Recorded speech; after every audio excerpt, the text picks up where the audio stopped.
Well, today's episode, we're going to do a two review episode.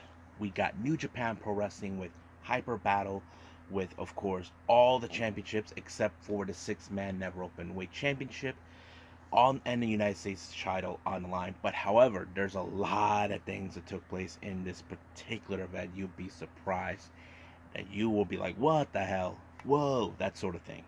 So, and also we got the NWA USA. As you know, a lot of things are becoming very interesting. As you know, there's been a lot of talk over who will be the number one contender for the national championship that Jack Stain obtains.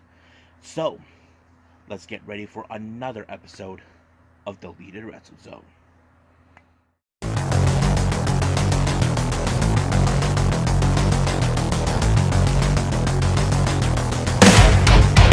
Are you ready? Get up, get up! Get up, get up! Get up, get up! Get up, get up! Get up, get up! Get up, get up!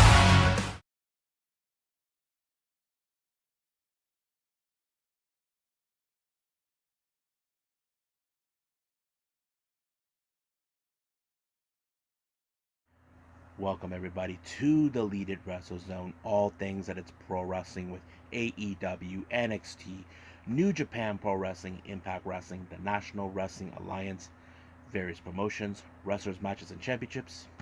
I am your host, Gerard here. So, let's begin with New Japan Pro Wrestling with Hyper Battle that took place on the 9th of April, which is day 5. Now, 3 and 4, there was nowhere to be put on the NJPW on demand, but this particular show was good.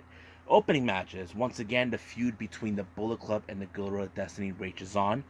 We had an 8-man tag team match. We have Bullet Club, consistent of Geto, Yujiro Takahashi, Chase Owens, and Balak Fale to take on Yano, the Guerrillas of Destiny, and of course, the ace, Hiroshi Tanahashi.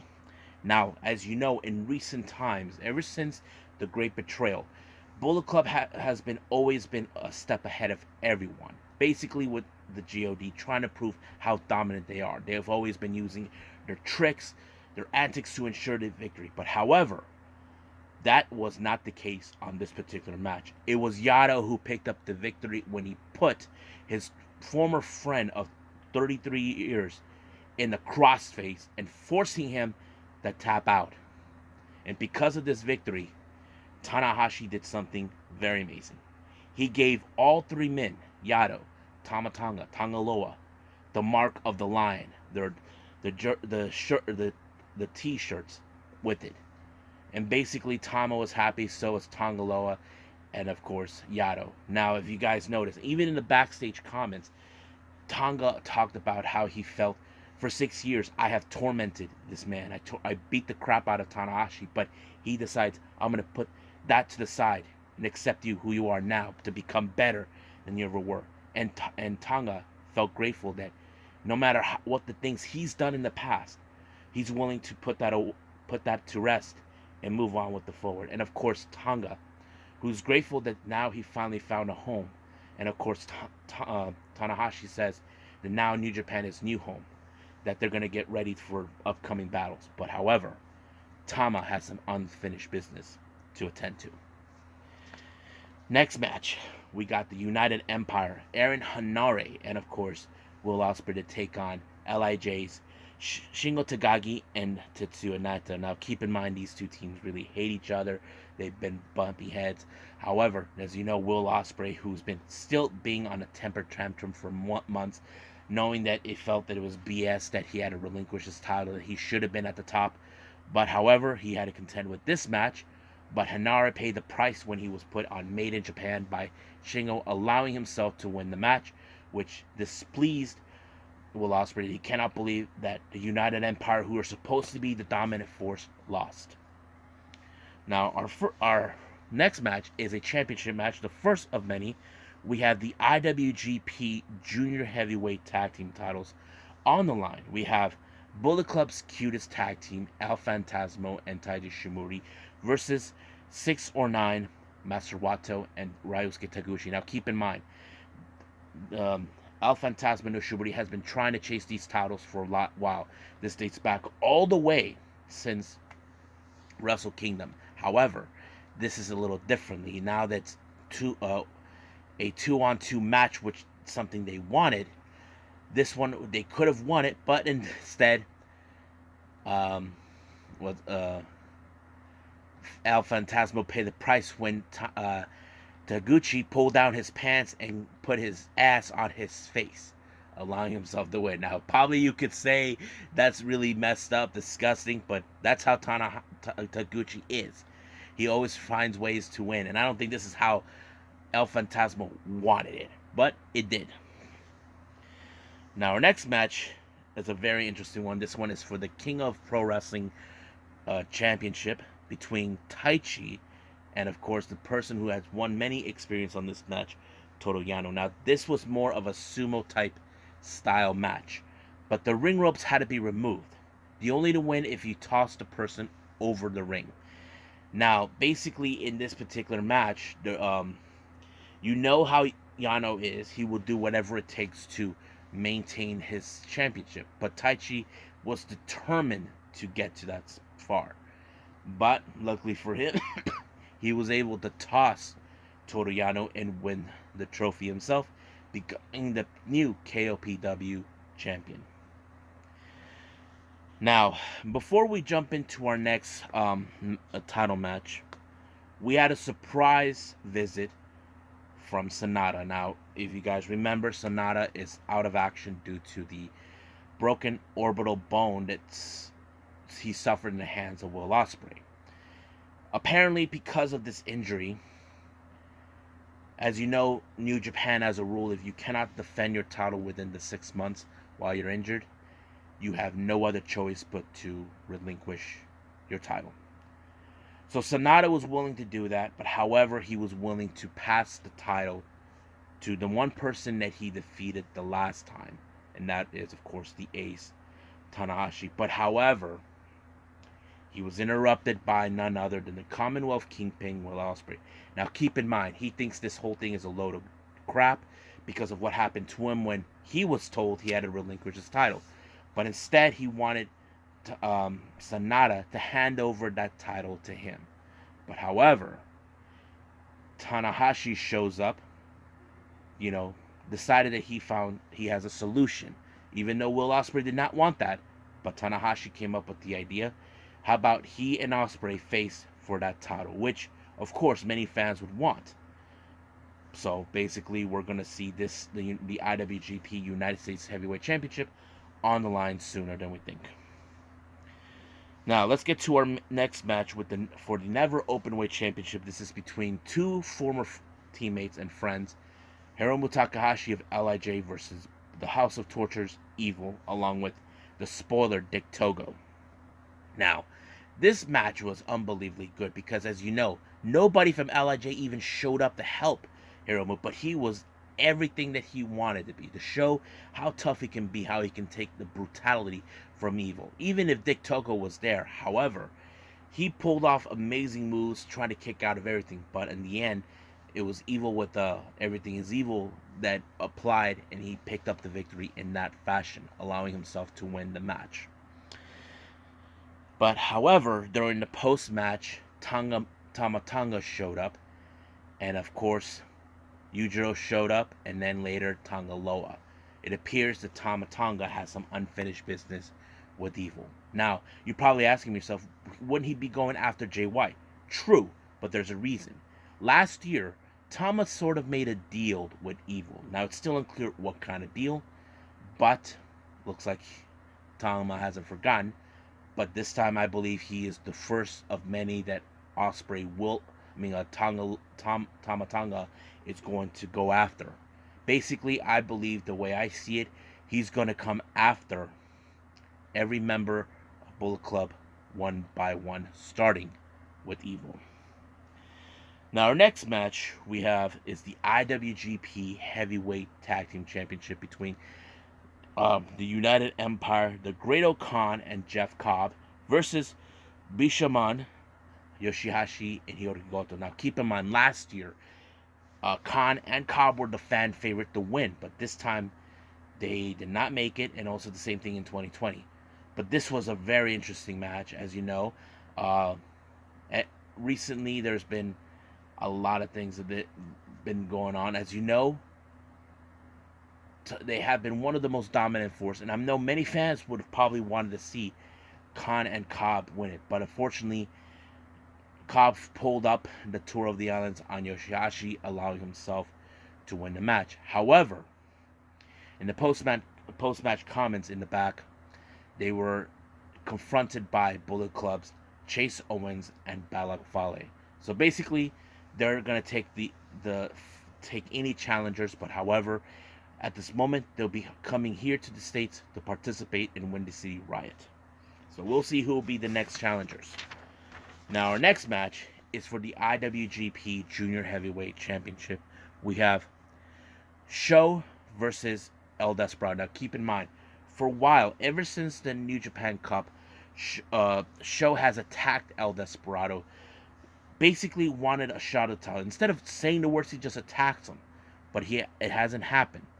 But it did.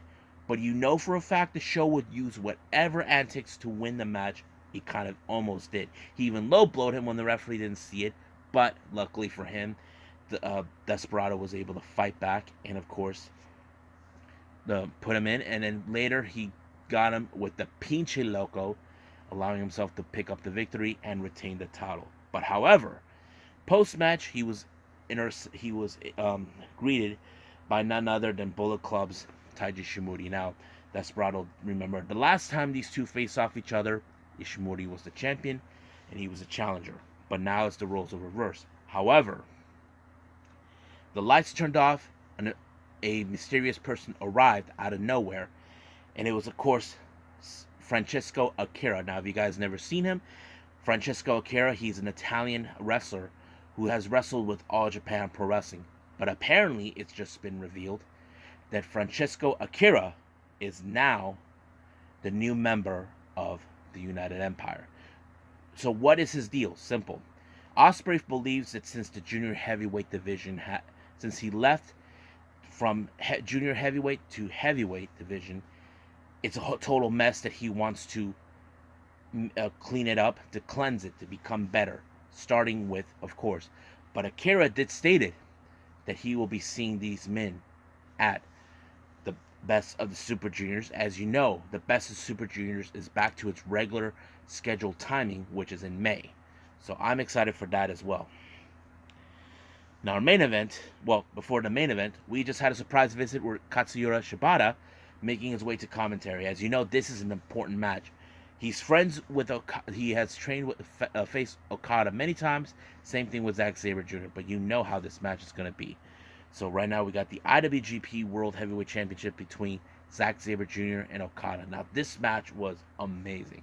Now, you know Zack Sabre Jr. is the best technical wrestler, but he did state that strong style is dead, but he is the true strong style. But Okada, who has been on a roll for many years, been the top guy in New Japan. But the real question does remain: would this be the last time we see him as a champion, or will he continue on?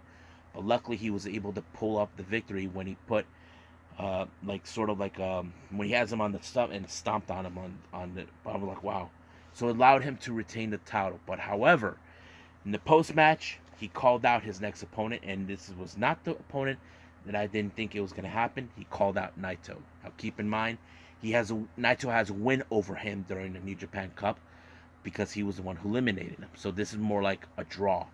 He has one match, and he has the other. So basically, we will see Naito and Okada face to face once again. So this is more like a feud that's a never-ending feud between those two. So I think that's pretty much it with New Japan Pro Wrestling. So let's move on with NWA USA.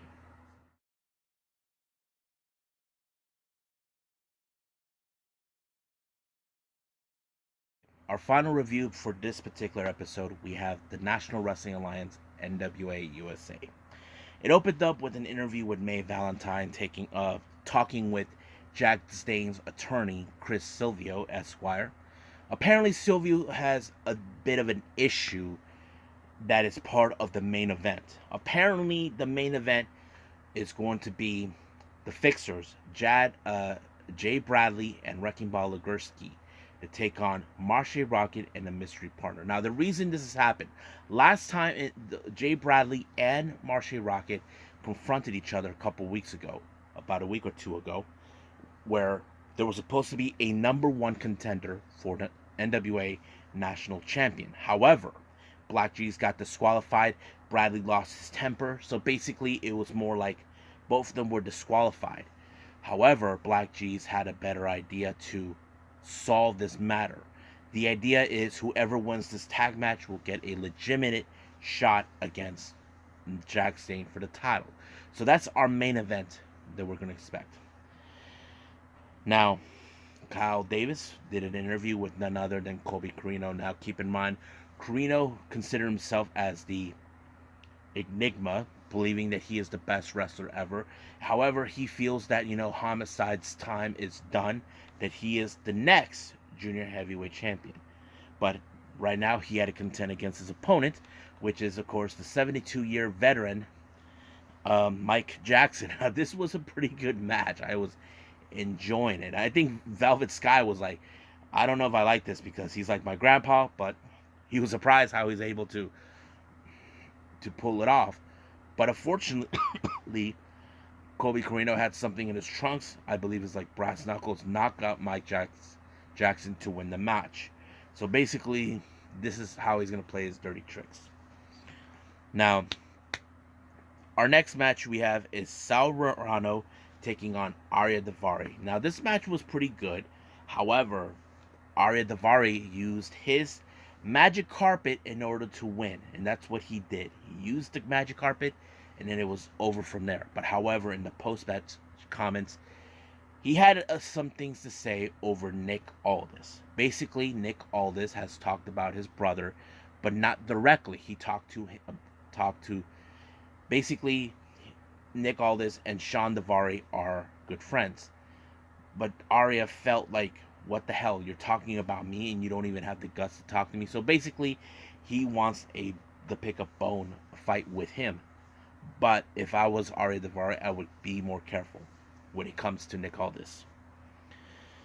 Now, our next and final interview, we have Ricky Morton being interviewed by Mae Valentine. Now, there's those who have been talking about his son, Kerry Morton, who we have seen how great of a wrestler he has become, how much he has grown. But Ricky did stated that he does see a lot of potential in his son, and he sees he is the future of today's wrestling industry. But he doesn't believe that he's ready to become champion just yet. But he does have championship material, so that's something that he sees in his own son. But we will see more of Kerry Morton down the line. Now, our main event, this is the one I've been talking about, where whoever wins will be getting an opportunity for Jack Stane's national champion. We have the Fixers, Jay Bradley and Wrecking Ball Legursky, taking on Marshe Rocket, and his mystery opponent had to be none other than, of course, the national champion, Jack Stane. Now, keep in mind, Jack Stane believes that none of these guys, including Marshe Rocket, have potential or had the skill set to have a shot of the NWA national champion. But however, this match ended with, of course, Jack Stane pull off his dirty tricks, but it did allow for Marshe Rocket to pick up the victory and win. So that means Marshe Rocket will probably get a shot of the title. But however, I don't think Alex Stane is too pleased with the idea because, of course, he doesn't want nobody. He doesn't want to face anybody. He wants to hold on to that title forever. But the real question is, can he hold it? Well, we'll see it in the upcoming weeks because this is going to be an interesting feud taking place. So I believe that's what we got for now, so let's call it a day. Well, I hope everybody enjoys this episode. I know this is a short one because with 2 reviews. Coming up, I got a 3-review episode coming. We have some past events, one coming from the Japanese side. We have Oz Academy, and of course, Pro Wrestling Noah. I'm excited to review those. Now, I'm not going to review past events like from months ago. This is right now from the start of April, which I've been wanted to do. So I've been following that right now. And then there'll be more wrestling to come. I still need to cover the ones that happened during WrestleMania week, others that happened before and after. But right now, let's just stick what I'm doing right now and move forward. So I'll see you guys on the next DWZ time, same DWZ channel. I must bid all of you adieu. So, goodbye. Mwah. And have a nice day. Bang.